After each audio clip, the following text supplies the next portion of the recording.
freshly pressed on Smooth 98.1. This Plateau thing, are you recording? Is that recording? Mm, what already? Oh, Lagos. All right. All right, Lagos, we are back again. It is 31 minutes past 7 a.m. on a Thursday morning. It's the 10th day of April 2025. We're back to take a look at the stories in the papers, the headlines, the stories making the rounds, getting us talking as well. Analysis will follow, and you know that your thoughts, your contributions are also going to be taking this beautiful Thursday morning. This is Freshly Pressed. Thank you for joining us. We appreciate you always taking the time out to be with us. It is what I like to call an interactive session, as it always is. So it means you send your thoughts, your messages into us on WhatsApp. We'll take them as we get along. The WhatsApp number is 0809 444 0981. 0809 444 And that is the WhatsApp number. If you'd love to have a more audio-visual experience, you can join us on YouTube. We're streaming live at Smooth 981 FM Lagos. You can also leave a comment there in the chat box. I will be taking that as we get along. My name is Ayokunmi, and joining me in the studio this morning to take a look at the stories, give their analysis, break it all down, and give a better perspective. Mr. C and Gbubemi are with me. Good morning to you, gentlemen. Great to have you in. good morning, Ayo. Good morning, Mr. C. Good morning, Lagos. Good morning, Ayo. Good morning, Gbubemi. Good morning, Lagos. All right, let's jump right into the nitty gritty of what's going on. Let's start what we've come to do. Take a look at the stories, and we'll start with the Daily Trust newspaper, talking about matters of security or insecurity, depending on what side of the fence you are deciding to sit on. The Governor Gov Muftwang of Plateau State has raised the alarm over the high wave of insecurity, lamenting that bandits have taken over 64 communities in his state. Let me take that again. 64 communities in his state. Now, speaking during an interview on Channels Television, Muftwang blamed unnamed terrorist groups for wreaking havoc in Plateau. He also alleged that the attacks were sponsored by yet to be identified individuals. Mr. C, this is the governor of the state, the number one man who has come out to say that this is happening, that he's not in total control of the states. Bandits, terrorists, whatever it is going to call them, have taken over 64 different communities. Now, wouldn't this be a prime example of where a state of emergency actually should be declared, as opposed to what's going on in other parts of the country? Okay. Thank you, Ayo. So, to answer your question quickly, I'll say the answer is yes. Now, today is Thursday. Right. The week hasn't ended. This is the second governor this week coming out to tell us that he doesn't have full control of his state. On Monday, it was the governor of Borno State, admitting that, look, listen, guys, we're losing the momentum.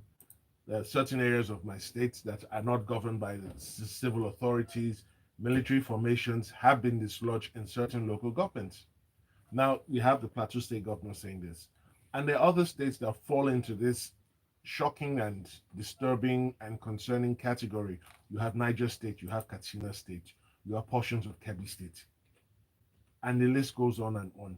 Now, the bigger question is, should there not be a state of emergency declared in Nigeria?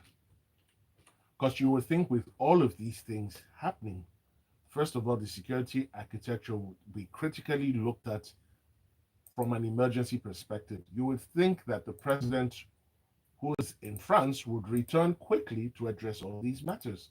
But sadly, no. Now, the Plateau State governor was saying, look, these are not what we'll describe or what has been previously described as farmer-herder clashes, that it goes beyond this. The scope of the killings, the scope of the attacks goes beyond what they've previously been describing or playing with. And he's saying that it's time to get to know the sponsors. Again, we must be in the searchlight on our security agencies, from the Nigeria Police Force to the Nigeria Intelligence Agency to the Department of State Security Services, even to the office of the NSA. How is it that when it comes to matters of preserving lives and property, you rarely ever get credible intelligence ahead of time? But when there's a peaceful civilian protests by civil society groups days before you receive credible intelligence that these peaceful protests will eternally be attacked by criminally minded people. And then there is no desire on your part to even apprehend the perceived criminal elements to prevent them from distorting and disturbing a peaceful protest. Now, we've come into the realm of terrorist non state actors, and it's still the same attitude, no real desire to do anything. Remember, a foreign government gave us a list of terrorist sponsors. What have we done with that list? That was as far back as 2022. Yes. What have we done with that list? About 400 or 450 people, forex traders, were arrested in Kano. We were told prosecution has started. Where are we with the prosecution? Has anyone been convicted? So it's almost as if nobody's really interested in getting to the root of the matter. We'd just rather continue to play to the gallery. You find the IGP saying he's sending teams to Plateau State. And my question is, to do what? Are you addressing the root cause? Because if you continue to address only the symptoms, you will always have the problem. Speak to any medical doctor. They always want to get to the root of the matter. And the root of the matter here is not one-dimensional, it's multi-dimensional.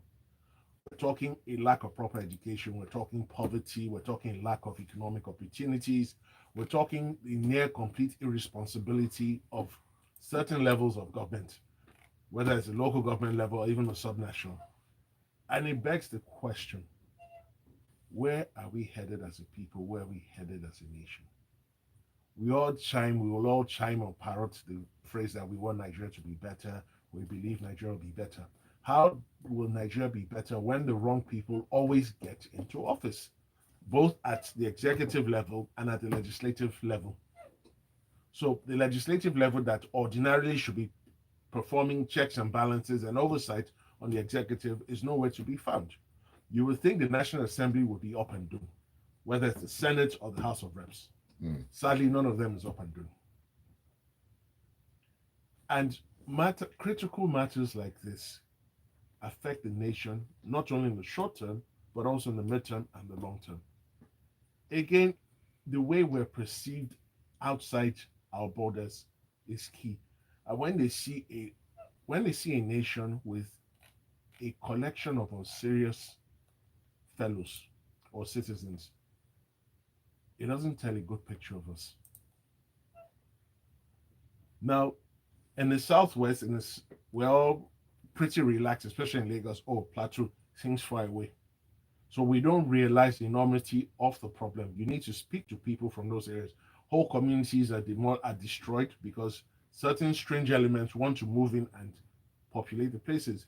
The indigents rebuild and then they come back again. Now, would you blame criminal members of society when they decide that if they catch any of these terrorist non-state actors, rather than hand them over to the police, they rather want to lynch them? I don't support lynching. So for those who don't understand English or cannot comprehend this one, I don't support lynching, but it's no surprise why they do it.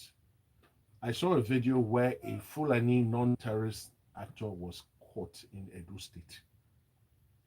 He was smiling in the video and he told them, if you take me to the police, I will be released. I will be back. That is very damning, really and truly. I saw the video, not that I was told about the video. I saw the video, I watched the video from start to finish.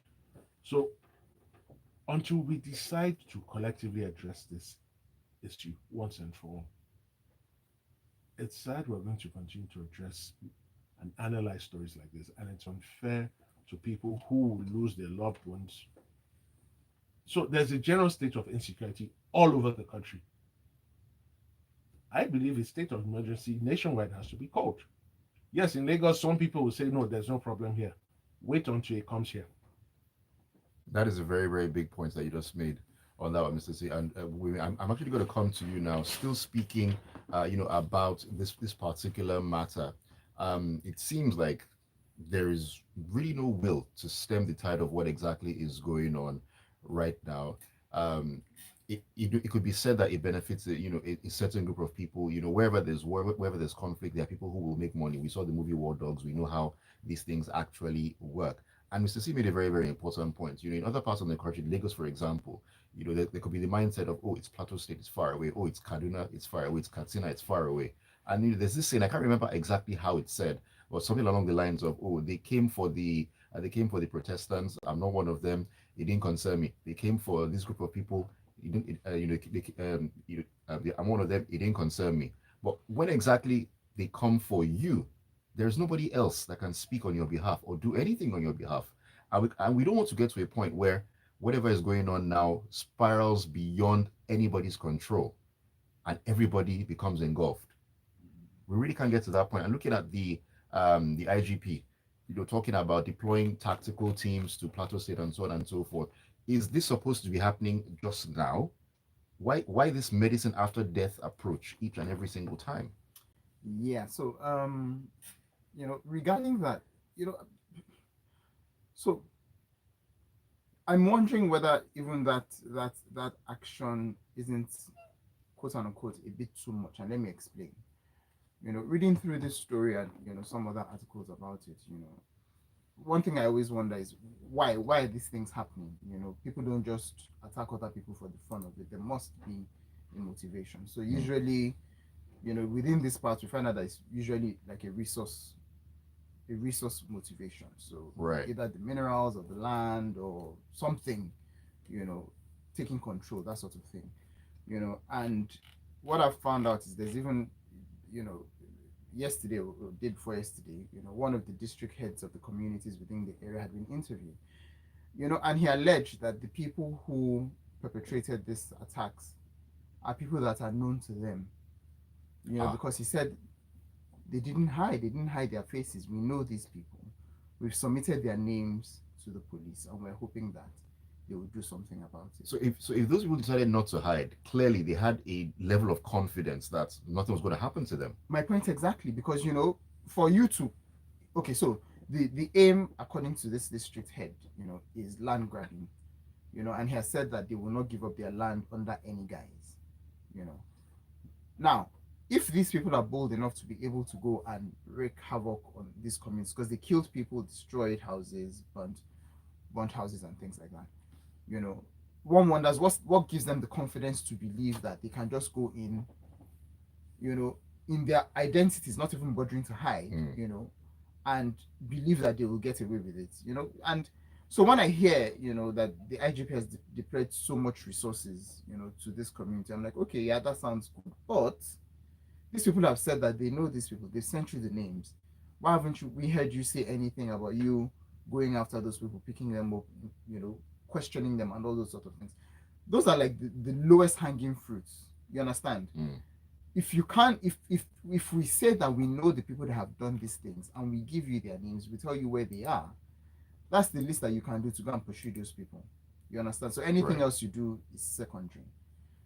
For me, so this call comes back to when we talk about things like having local intelligence within communities, and that discussion will go all the way back to having state police or community police or whatever it is that we need to call them, because when we talk about securing the lives of people, it's important that you do this in a very logical and objective manner. Right. Having local informants is very, very key. And within such kind of communities, local informants would most likely respond to people who are like them. But we know that the nature of the police is not necessarily, we have a national police. So you can have a Yoruba man serving in the north, you can have an Ishekiri man serving in the east and those sorts of things. And which is not necessarily a bad thing, but how well have those people integrated into those communities? Do the people in those communities see them to be just like them in terms of the fact that they speak their language, they understand their nuances, those sorts of things, That, I believe, is a challenge. I don't believe we've achieved that across the police force, which is probably one of the reasons why people keep on talking about state police and community police. So for me, like I said, yes, this is nice, the deployment of all the tactical whatever that the IGP has done. But let's find out what you've also done regarding the names that these people have sent to you. Have you called them? Have you interrogated them? Have you, have you looked for them at all? Exactly. So instead of deploying, millions in terms of resources, spend thousands and fish these people out. Let's So start from there. let me just ask a question. So if what happened in Plateau State is replicated in say 12 to 15 states, will the IGP have sufficient resources to deploy to all these states? So are we then continuing to be reactionary rather than being proactive? Just my thoughts. Mm. All right, Mr. Simon, we've been talking about security matters, talking about states of emergency and so on and so forth. What better time than to take a walk into this day newspaper and head to Rivers State, where a federal high court sitting in Port Harcourt has restrained the sole administrator of the state, Vice Admiral Ibokete Ibas, retired from appointing sole administrators or their equivalents to oversee the 23 local government areas in the state. Now, despite this actually going on, um, he actually has gone ahead, to do that, and it just leads me to ask the question. Now, we know the conversations surrounding this state of emergency in River State. Oh, it's constitutional. It's not. It's this. It's that. But we were talking about this before we got on air, and I'm going to ask the question again. Looking at what's going on in the state right now, looking at all the things that the sole administrator is doing, reconstituting the state electoral commission, and so on and so forth, has the constitution been suspended in the face of said state of emergency? Because if we're talking about the court saying, "Oh, stop, you can't do this," but hey, you know what? I'm going to do it anyway. What exactly does this mean? Okay, so let me shed some proper light on this. Now, some concerned citizens went to court, and by motion ex parte. Now, the way motion ex parte works is that the other side is not on notice. So Okay. you secure some sort of interim injunction pending when you can put them on proper notice to come and defend themselves in the suit. So this order was granted ex parte, meaning that the sole administrator was ostensibly not aware that the proceedings were live or that an order had been made. Because if you look at the time gap between when the news broke out of the grant of the order and when the appointment was made, they almost align. Now, the bigger question is the order has now been rendered moot because he is appointed. The bigger question which you've asked is, does he have the power to do that? Now, I would have thought that, okay, so let's go back. Assuming there was a proper governor and a proper House of Assembly in place, the governor will send names to the House of Assembly. The House of Assembly will vet if it's interested in vetting and will confirm those who are suitable for appointments, and then they will be appointed. Now, for board appointments, certain board appointments, depending on the law setting up those bodies, the governor may not need the approval of the state's House of Assembly. Now, when the president made his proclamation of a state of emergency, he did say the National Assembly will be responsible for passing laws for River State in that period, the 6-month period. Now, I am aware that the National Assembly has not constituted a committee to oversee River State yet. They're still in the process, they're still consulting. Now, the Supreme Court judgment of last year was that for local government councils, you must have democratically elected individuals running them. That was the whole basis of the autonomy granted, which unsurprisingly and shockingly, more than 9 months later, has not been enforced, has not been implemented. Now, he's appointed sole administrators. He still wants to conduct an election. They're still going to conduct an election. He's changed the head of the River State Independent Electoral Commission. Whether he can do that unilaterally remains to be seen. That has been challenged. And we must inform the listeners that on the 14th of April, the suit challenging these recent actions will be heard for the first time. Now, we all know the backdrop to all of this. It's political intrigues. And it's sad to say that for as long as this has gone on, the average River State resident, male or female, has not really gotten the best of good governance. On the 29th of May, the third year starts, right? And almost everyone at national and sub-national levels is concentrating on being re-elected. Now, has this fight, this quarrel between the FCT minister and the governor, has it been fair to the good people of River State? Now, what happens if in 2027, against all odds, Governor Fubara returns and Minister Wike is still alive? Is that how they're going to continue clowning and faffing around for 8 years? And in all of this, the president can call his man Friday to order.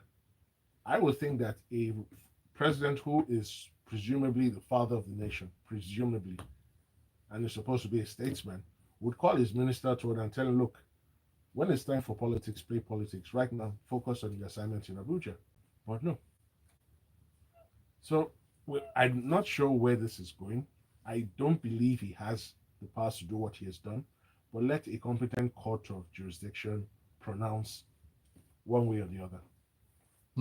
We watch and we definitely wait. Let me take a couple of messages. Babasuni Alao on WhatsApp says, we're all playing around the issue of insecurity in Nigeria and avoid saying the real thing about the same. Government knows all the perpetrators of insecurity. Government is number one. The security agencies are number two culprits, politicians number three. So the problem will continue to linger until we tell ourselves the truth. All right, so Idomapuza says, it's a shame that the federal government should declare a state of emergency where they deem it fit to declare it for their obvious interest, instead of declaring it on worsening insecurity in Nigeria by bandits and terrorists. I will add, Nigerians are no longer safe, not even military officers. While Mr. President is cooling down in France, there is God channeling his inner Mrs. Jonathan on that one. All right, Gbubemi, let's talk some economic matters. And Donald Trump is such an enigma that even on Freshly Pressed, we're actually having conversations about it. But hey, domino effect of things. And let's head into the punch for this one. Now, in the first quarter of 2024, non-energy exports to the US were valued at about 74.79 billion naira. Now, these included, flours and meals of soya and beans and so on and so forth. Looking really at what is going on concerning America right now, and Donald Trump, who is just flip-flopping with tariffs. He has suspended certain tariffs now, I guess, because he knows that it's not exactly the most sensible thing to do. But China is still within his iron sights. They're even moving theirs up to 125%. I mean, what exactly is this going to do to us here in Nigeria? Because the tariffs are threatening our non-oil exports to the US and about 323.96 billion naira worth of non-oil exports. Well, the implication is that the US, for example, the buyers of our exports in the US will typically look for cheaper sources for those products. So, urea, for example, has been cited as one of the largest non-oil exports. I think that has fetched over 70 something billion. If our non-oil exports have become more expensive and they can't find cheaper alternatives, then they will take those cheaper alternatives. So that's the direct threat to us, which means that we will either have to reconsider our tariff position with the US, or we'll either have to look for new sources, or where other countries where we can sell these non-oil exports to. But that's easier said than done, because it's not like that's something that will happen overnight. A lot of discussions, agreements, and all of that will be done not just with the US but also with other potential sources. Well, couldn't it have been preempted before we got slapped with said tariffs? I would say yes. So my assumption is that typically at every point in time, we are constantly looking for who to trade with. Right. Looking for the best opportunities across. So I would like to assume that is what has happened. I haven't exactly heard anything from the Ministry of Investment and Trade to find out, how this has directly affected us with regards to those maybe potential discussions with other nations, for example. But it would be nice to find out what the position is. So for us, like I said, so not just even for us, for all other countries, who are affected by these tariffs, the onus is, do we want to review our own tariffs, or do we want to also look for other markets to sell these things to? One other option for me, I'd also think is, also creating a local market. There's so many products that we export, in their raw state, and we import them back in finished products at higher prices. Which is bonkers. Exactly. So the Manufacturers Association of Nigeria had spoken about trying to attract more. I think one of the ministers, I can't remember which one, was trying to float a bill, that would require a greater level of finishing of our raw products before we even export them out. So the implication is, okay, it's you countries or you companies that buy these raw products, come and establish factories here, and process them to a certain percentage of finishing. Are we ripe for that? Bearing in mind that a lot of these companies' factories actually are heading out of the country. Let's also even talk about power. Because amongst other things. So when you think about it, so even if a company wants to consider that, they'll think, okay, I'll probably have to provide my own power. So with providing my own power and doing all of this, would it be cheaper for me to produce those goods here, or would it be cheaper for me to continue to, buy the exported products and finish it elsewhere? And if Nigeria is not cooperating, would I need to go and look for someone else, to provide this raw material? So I mean, we have a lot of questions to ask ourselves regarding this, the impacts on the country. So I just wanted to add something. So I am aware that we knew months ahead of time that the tariffs were coming, but as is our custom here, did absolutely nothing about it. Now they've been announced, we're now running around like chickens without heads. And the only question I have this morning is, why are we always like this? Why do our government officials always and consistently drop the ball? This is something we could have gotten ahead of in due time, but now we're reacting as usual. It seems like it's the Nigerian way, because I do not understand why we always have to react and not to be proactive, and it's an age-old problem. Anyways, Mr. C, because of time, I just need you to quickly just should I say summarize this particular story in the Daily Post concerning the Naira for crude deal with Dangote Refinery, among others, which is supposed to continue indefinitely. What will this mean going forward? Okay, so rare kudos to this administration. It's actually gotten something right this time. It's not always they get a lot of things right. Now, it made absolutely no sense that we have all these large crude oil deposits and the only large-scale working refinery has to import crude. Made absolutely no sense. Now, the previous NNPC management kept on saying it was a 6-month deal. Lo and behold, they have been removed, replaced, and we're now told it's a long-term policy. Reading between the lines all you want, right? So it's clear that on some things they have an idea of what they want to do. Maybe the execution is not yet top-notch, but they will get there. And it makes absolute sense. We cannot have a refinery of that standard, of that capacity, not getting crude in country. Makes no sense. And then you're putting extreme pressure on the scarce foreign exchange we have to fund imports. Now, remember, when we did our budget preparations, our budget estimations put price of crude oil at $5 a barrel. We're doing sub 65, I think somewhere between 60 and 65. So we're already running a deficit on what is actually presented for export. And I use the word presented for export because the theft in that industry has not stopped. So, but this is good. So what this would mean is that the Dangote refinery, once it starts to receive local supplies again, will sell in Naira, and then we should see a corresponding drop in the price of petrol, because currently it's retailing for about 930 Naira minimum. So we should see it drop first to about 800, 850, 860, and then maybe further drop in relation to the drop in the international price. But fingers crossed. Fingers are definitely crossed. I know Nigerians will be crossing fingers and toes, because lower fuel prices are something we want, especially for those who have the gas guzzlers, among other things.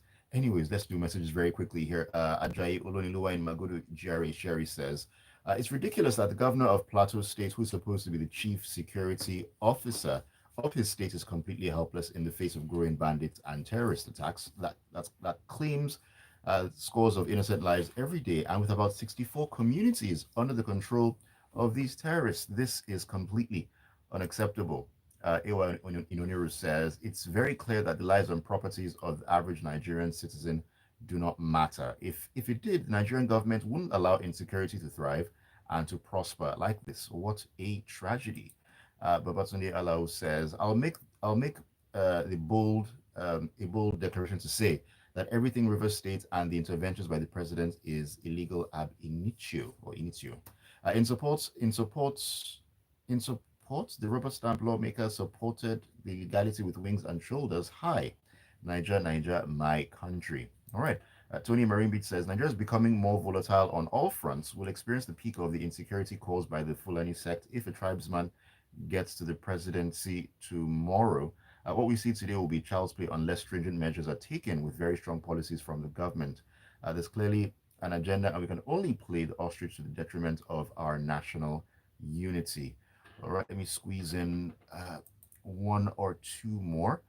This is Rexy in Surulere. He says the definition of a state of emergency, a situation of national danger or disaster in which a government suspends normal constitutional procedures in order to regain control. Apply that to the Rivers situation. All right, thank you for your definition there, Rexy.